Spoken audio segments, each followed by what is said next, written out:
사랑하는 목동교회 가족 여러분, 안녕하십니까? 행복한 안식일입니다. 오늘 하나님의 은혜와 또 축복이 하나님의 성전에 나오신 여러분 모두와 함께 하시기를 간절히 바랍니다. 어제 오후 6시부터 교회에 관련된 소그룹 또 식사에 대해서 이제 집합 제한을 우리 정부가 또 해제하였습니다.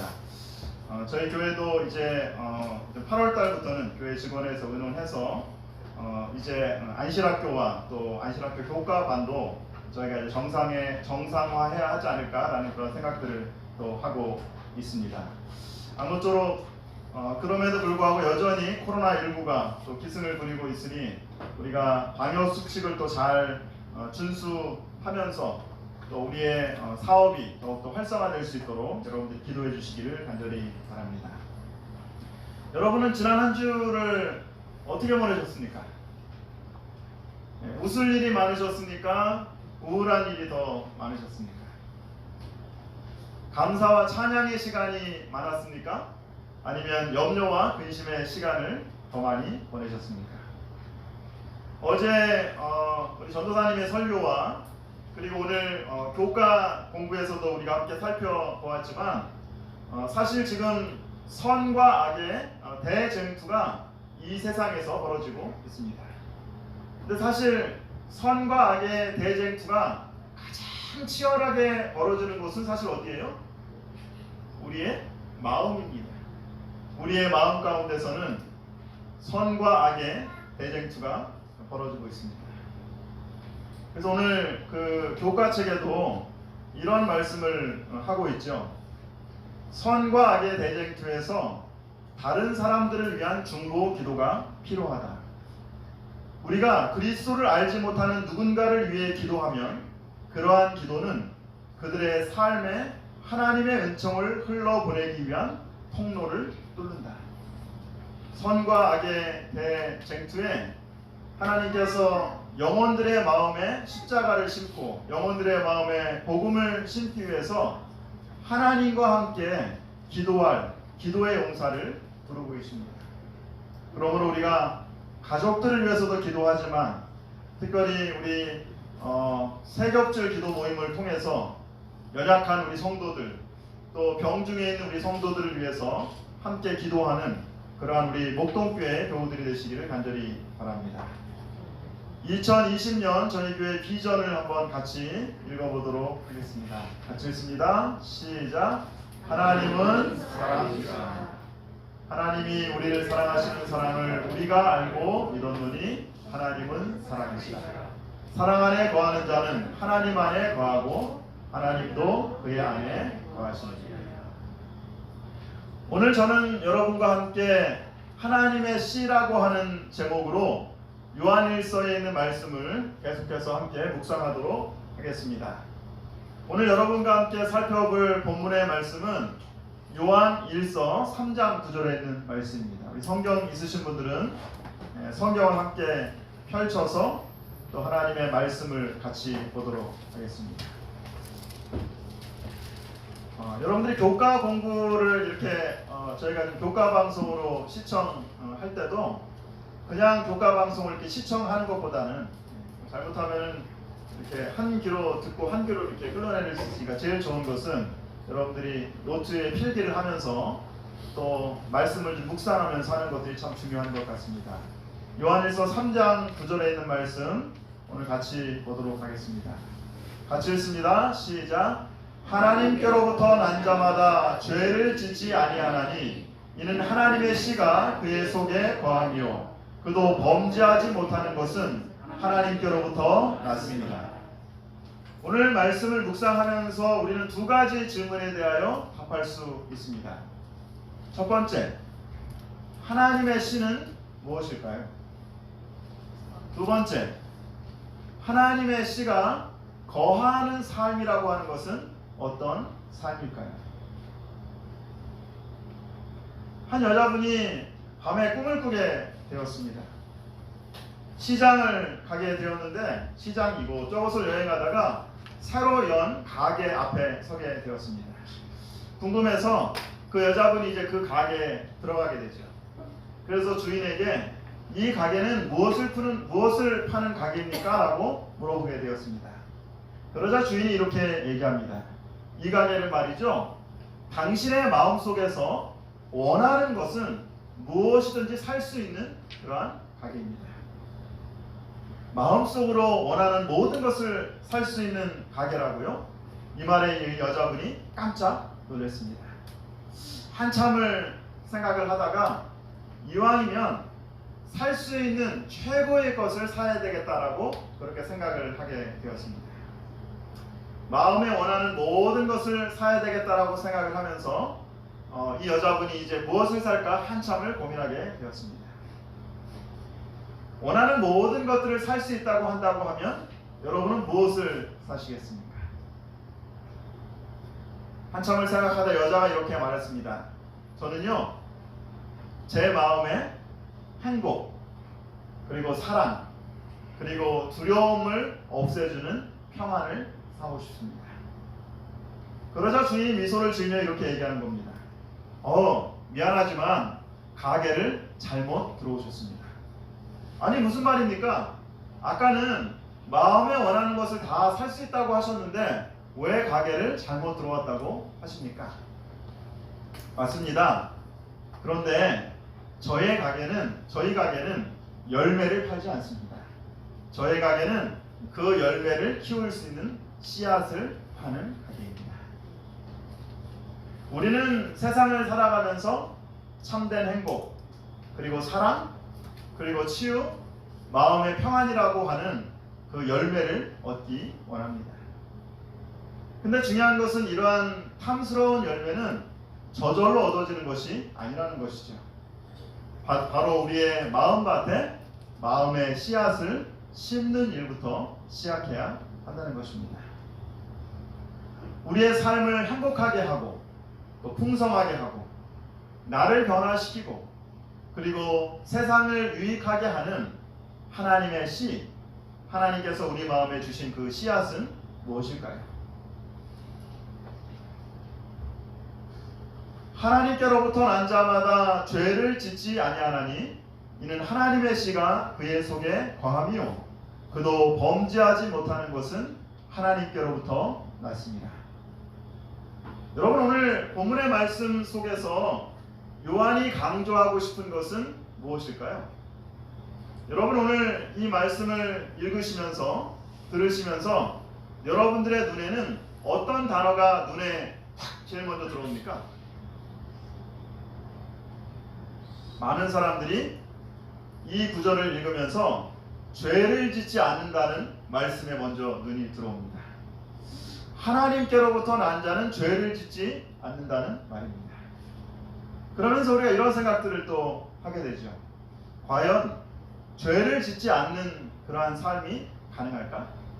여러분, 가능한가요?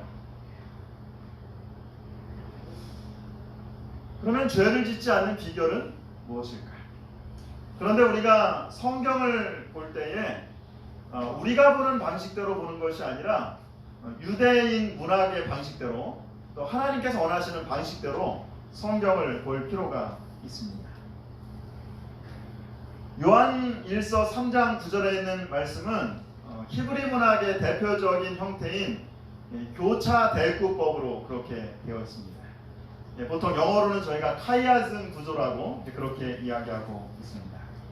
여러분들이 얼마 전에 그 교과책에서 다니엘서와 요한계시록을 배울 때 이 다니엘서와 요한계시록이 교차 대구법으로 되어 있다고 그렇게 배우셨습니다.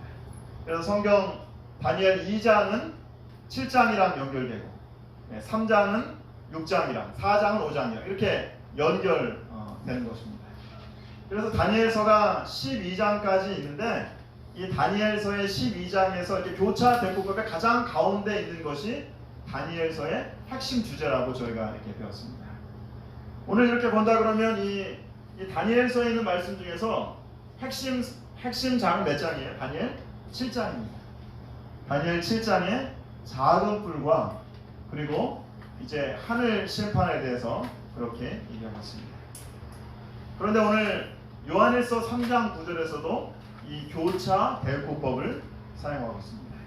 한번 볼까요? 먼저 하나님께로부터 난 자, 하나님께로부터 났습니다. 두 번 반복하죠. 그 다음에 죄를 짓지 아니하나니 그도 범죄하지 못하나니 강조합니다. 다시 말하면 요한이 이 말씀을 통해서 우리에게 얘기하고 싶은 가장 중요한 것은 누가 죄를 짓지 않는 거예요? 하나님께 나은 자, 하나님과 연결된 삶을 살아가는 것을 강조하고 있습니다. 그리고 요한일서 3장 9절에서 가장 강조하고 싶은 말은 바로 이 말입니다. 하나님의 씨가 그 속에 있습니다. 하나님의 씨가 우리 안에 거하는 삶, 그러한 삶은 어떠한 삶일까요? 하나님께로부터 난 자마다 죄를 짓지 아니하나니. 요한은 하나님께로부터 난 자마다라고 그렇게 강조하고 있습니다. 몸 한 자마다라고 하는 말은 요한복음 3장 16절에 이는 저를 뭐하는 자마다 믿는 자마다. 다시 말하면 이 말은 뭐예요? 예수님을 믿는 사람은 누구든지 영생을 얻을 수 있게 해주시겠다고 하시는 말씀입니다. 신학적으로는 이것을 포괄적인 용어라고 얘기합니다. 누구든지라고 하는 것입니다. 예수님을 개인의 구주로 영접하고 요한복음 3장에 보면 물과 성령으로 우리가 어떻게 할 때 침례를 받을 때에 우리는 하나님의 자녀로 새롭게 태어납니다.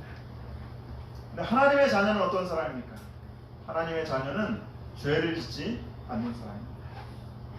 이 말은 그리스도인들이 실수하거나 넘어지지 않는다는 말이 아닙니다.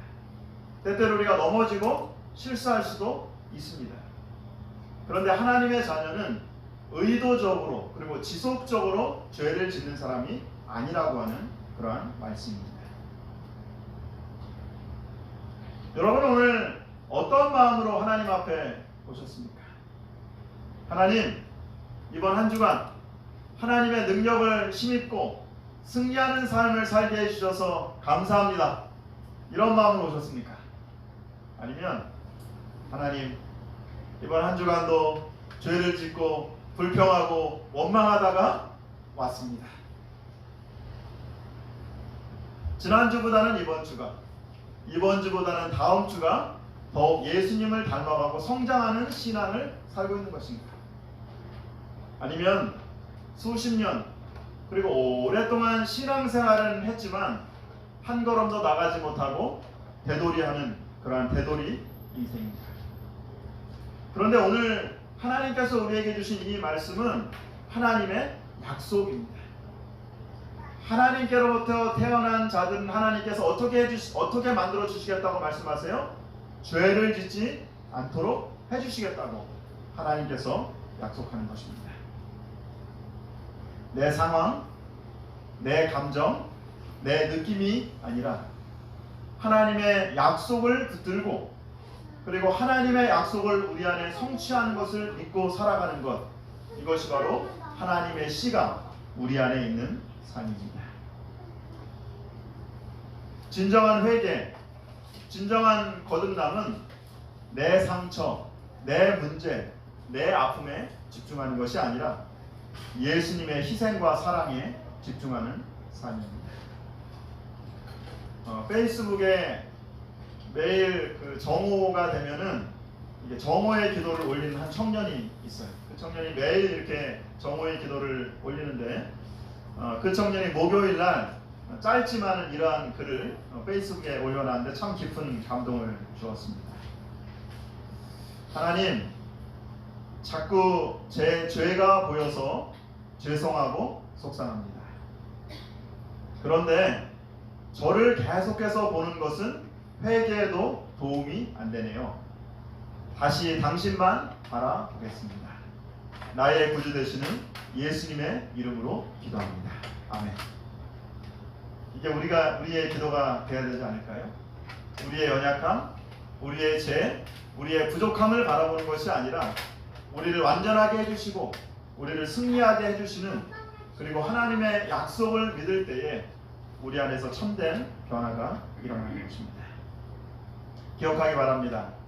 우리는 연약하고 넘어지지만 하나님께로부터 난 자녀라고 하는 사실입니다.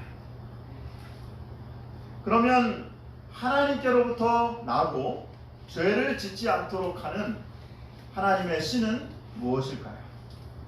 하나님이 우리의 마음 가운데 예수님을 개인의 구주로 영접하고 그리고 침례를 받으면 침례를 받고 난 후에 우리 마음 가운데 하나님의 그 씨를 심어주셨다고 얘기하는데, 여러분 그 씨가 뭘까요? 베드로전서에 있는 말씀입니다. 베드로전서 1장 23절에서 이 씨를 이렇게 얘기하고 있습니다. 같이 한번 읽어보겠습니다. 시작. 너희가 거듭난 것은 썩어질 씨로 된 것이 아니요 썩지 아니할 씨로 된 것이니 살아있고 항상 있는 하나님의 말씀으로 되었느니라. 우리가 하나님 안에서 새롭게 태어날 때 하나님께서 우리 마음 가운데 하나님의 썩지 아니할 씨앗을 심어주시는데, 그 씨앗이 바로 뭡니까? 바로 하나님의 말씀입니다. 바로 이 하나님의 말씀이 우리 안에 심겨질 때 이 씨가 자라나서 풍성한 열매를 맺게 되는 것입니다. 여러분의 삶 속에서 진정으로 거듭난 삶을 살기를 원하십니까? 풍성하고 성장하는 신앙을 살기를 원하십니까? 그렇다면 여러분들의 마음밭에 하나님의 말씀의 씨앗을 뿌리고 정성스럽게 가꾸시게 되기를 간절히 바랍니다. 그렇다면 하나님의 말씀의 씨가 거하는 삶은 어떤 삶일까요? 요한복음 10장 10절에 있는 말씀입니다. 같이 한번 읽어볼까요? 시작. 내가 온 것은 양으로 생명을 얻게 하고 더 풍성히 얻게 하려는 것이다. 여기서 이 나는 누구예요? 예수님입니다. 예수님이 이 땅에 오신 목적이 뭐래요? 우리에게 생명을 주신 것이랍니다. 다시 말하면 예수님께서 이 땅에 오신 목적은 우리를 구원하시기 위해서 이 땅에 오셨다. 그런데 예수님께서 단지 우리를 구원하는 것으로만 끝나지 않고 우리에게 어떻게 하신다? 더 풍성한 생명을 주시겠다고 말씀하십니다. 신앙의 목적은 구원을 받는 것으로 끝나지 않습니다. 더 풍성한 삶을 사는 것이 바로 신앙의 목적입니다. 여러분은 예수님의 은혜로 구원을 받았습니까? 라고 물어보면 구원은 받긴 받은 것 같은데, 거듭난 것 같은데, 침례를 받아서 하나님의 자녀가 된 것 같은데 천국에 가지 못할까봐 억지로 턱걸이하는 삶을 살고 있지는 않습니까? 그런데 예수님께서 우리에게 약속하신 것은 생명을 얻게 하고 더 풍성히 얻게 하여 하시니라. 늘 행복하고 언제나 감사하고 나의 마음 가운데 풍성하고 넉넉한 삶을 살아갈 수 있는 그 비결, 그리고 성령 충만한 삶을 살아가겠다고 하시는 것이 바로 하나님께서 우리에게 주시는 약속이고 기쁨입니다. 찬미가 224장에서도 내가 매일 기쁘게 술래기를 행함은 주의 팔이 나를 안보하미요. 성령의 축복을 경험하는 삶, 그냥 단순히 생명을 얻은 것으로 끝나지 아니하고 이 생명이 풍성한 삶을 살아가는 것, 그것이 바로 하나님께서 우리에게 원하시는 삶이라고 그렇게 얘기하고 있습니다. 천연계에서처럼 영적 세계에도 마찬가지다. 천연계의 생명은 순간마다 하나님의 능력으로 유지된다. 그러나 직접적인 이적으로 유지되는 것이 아니요 우리 가까이에 두신 축복들을 사용함으로써 유지된다.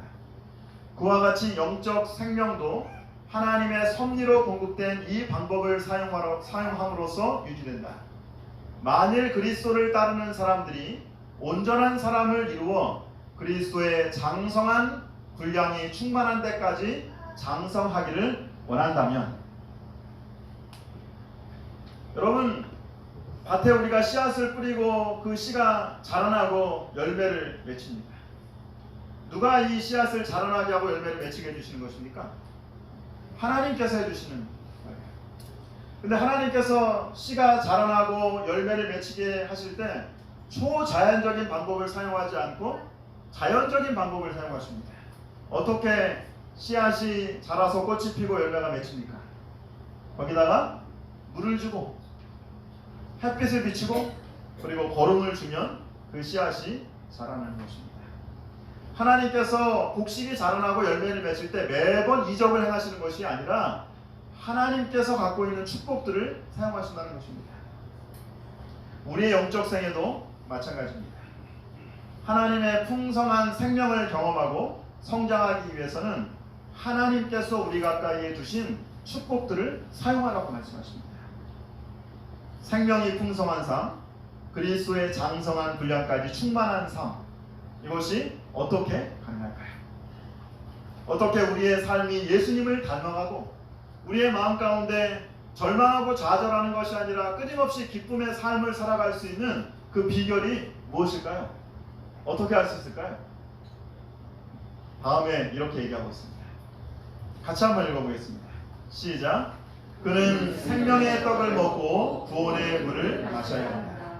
그는 깨어 기도하고 일하며 모든 일에 있어서 그분의 말씀 가운데 나타난 하나님의 교훈에 유의하여야 한다. 하나님의 말씀입니다.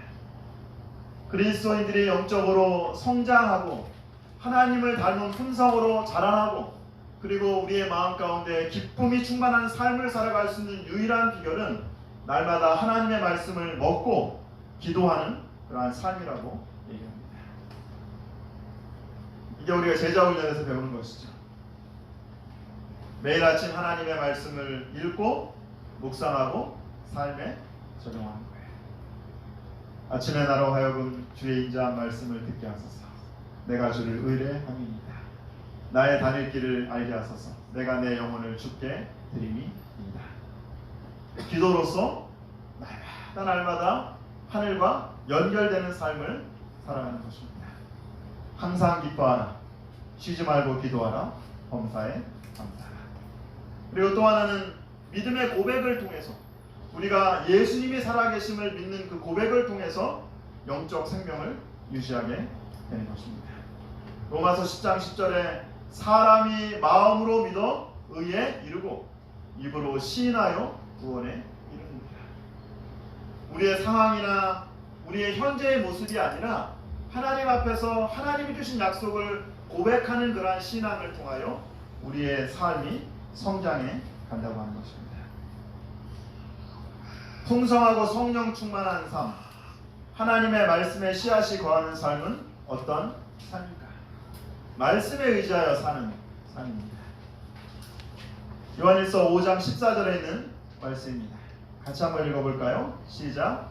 그를 향하여 우리가 가진 바 담대함이 이것이니 그의 뜻대로 무엇을 구하면 되시리라.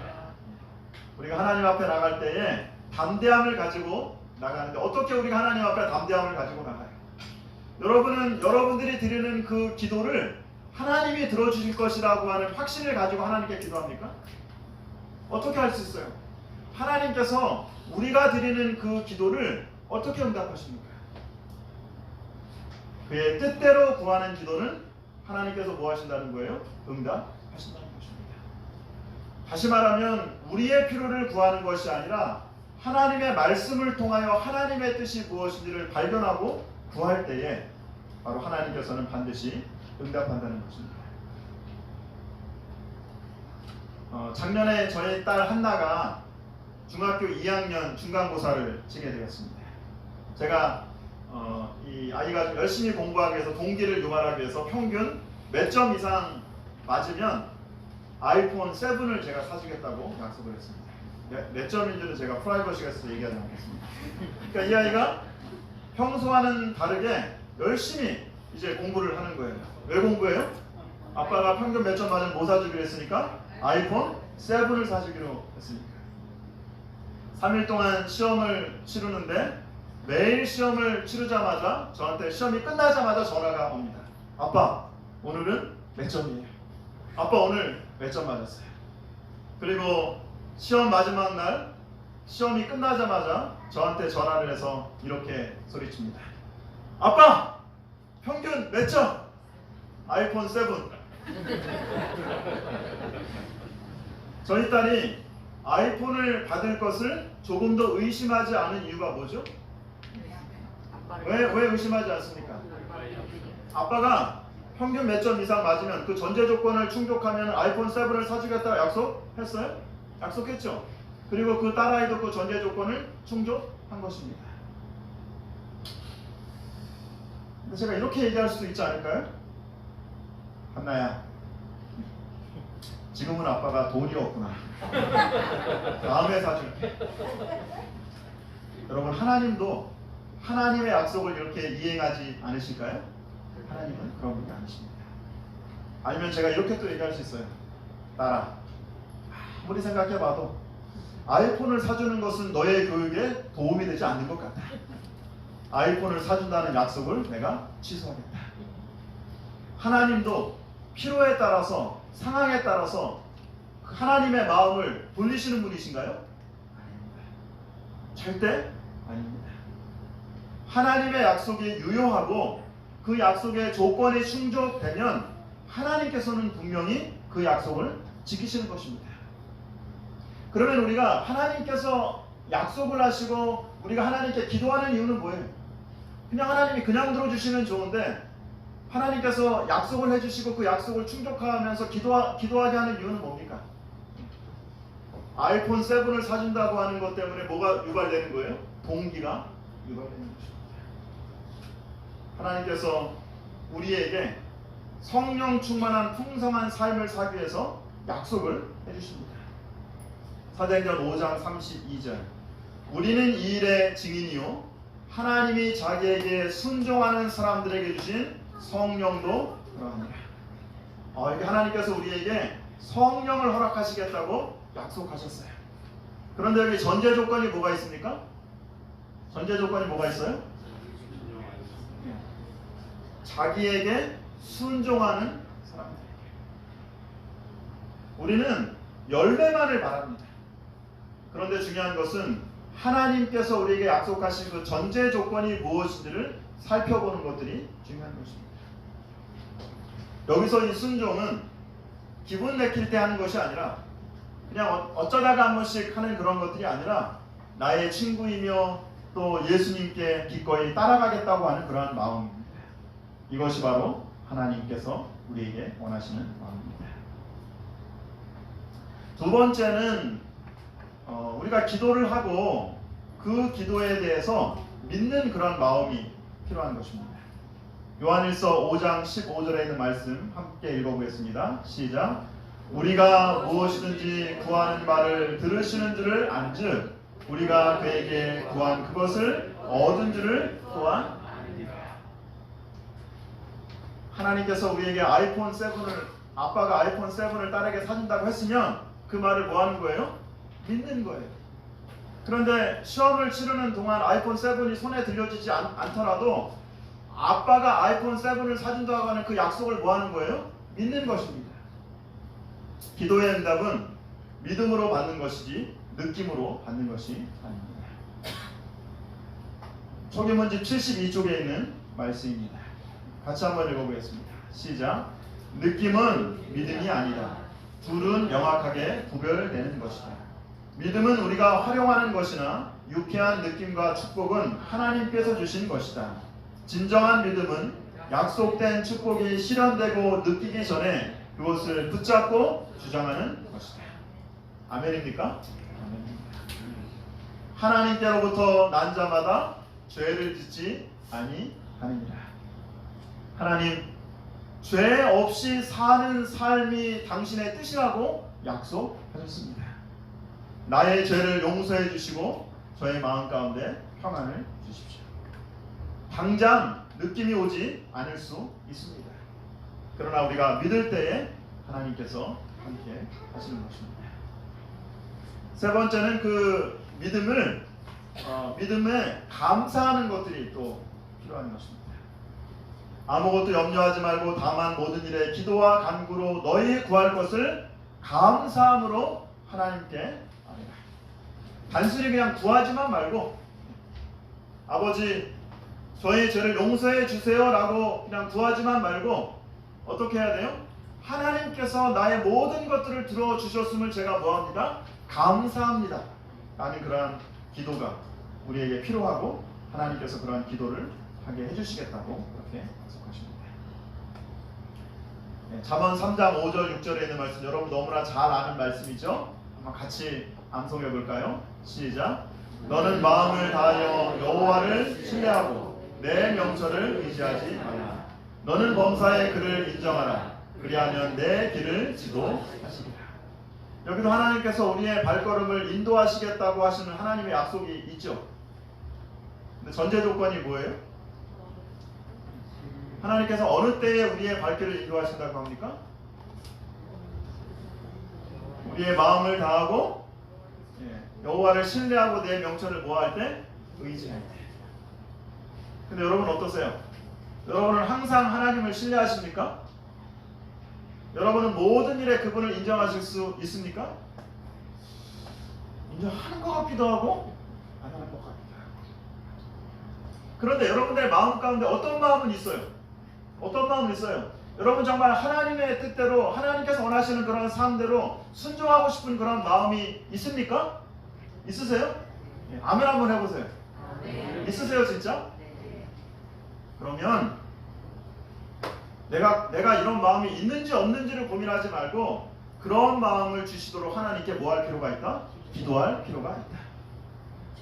같이 한번 읽어봅시다. 산상보리에 있는 말씀입니다. 시작. 만일 그대가 기꺼이 행하고자 하는 마음이 생기기를 기꺼이 구한다면 하나님께서 그대를 위하여 일하실 것이다.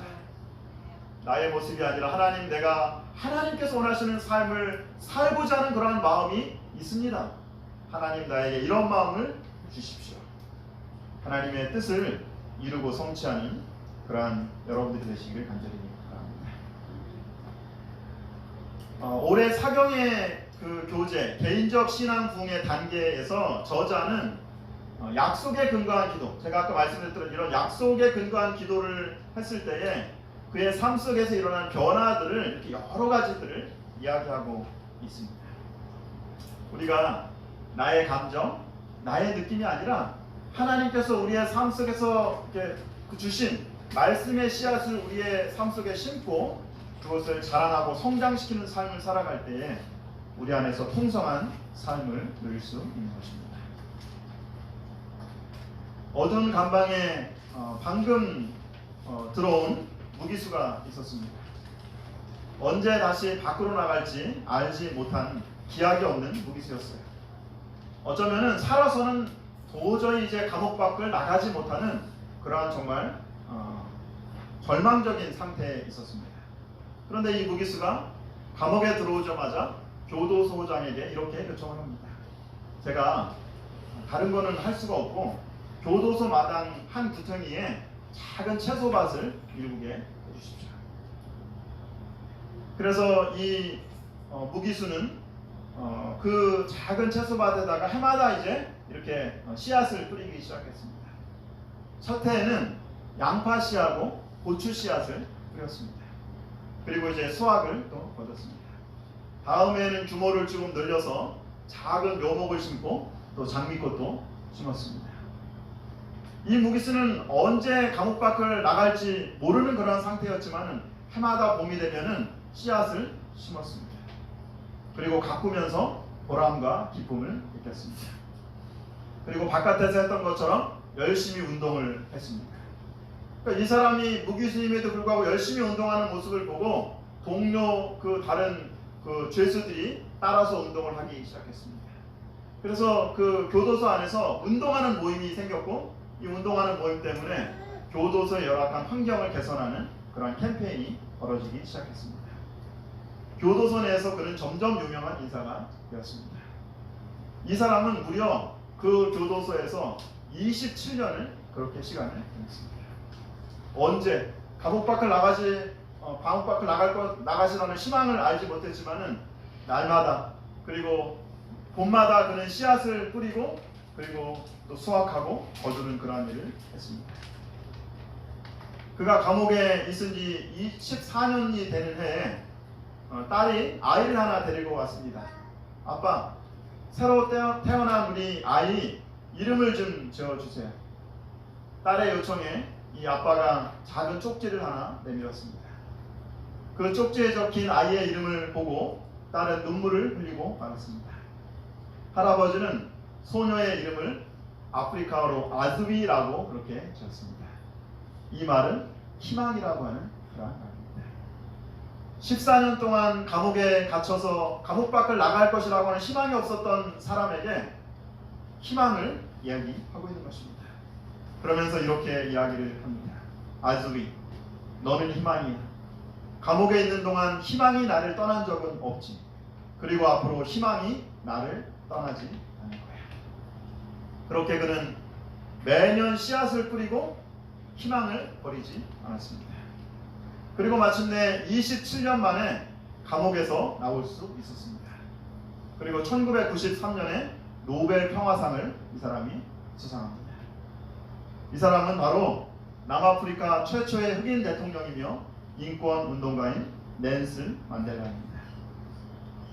그가 2013년에 돌아가셨을 때 장례식장에서 전 세계 사람들이 그의 죽음을 슬퍼하고 눈물을 흘렸습니다. 어떻게 넬슨 만델라가 27년이라고 하는 절망의 세월을 보내면서 용기를 잃지 않고 자신뿐만이 아니라 수많은 사람들을 변화시킬 수 있었을까? 그는 이렇게 고백을 합니다.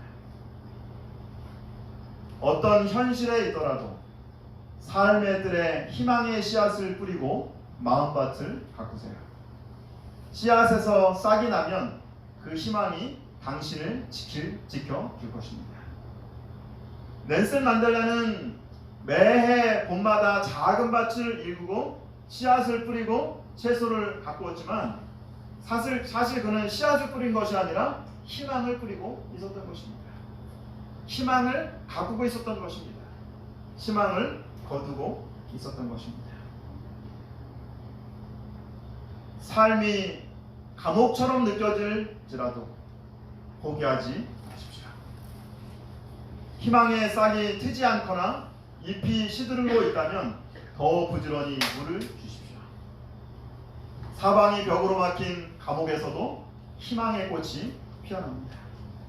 절대 절망하지 마십시오. 주의 약속에 따라 나를 붙잡아 주소서. 그래야 내가 살 것입니다. 내 소망이 부끄럽지 않게 하소서. 하나님은 사랑이시라. 하나님의 말씀의 씨가 우리 안에 거할 때에 이 말씀의 씨가 우리를 붙잡아 주실 것입니다.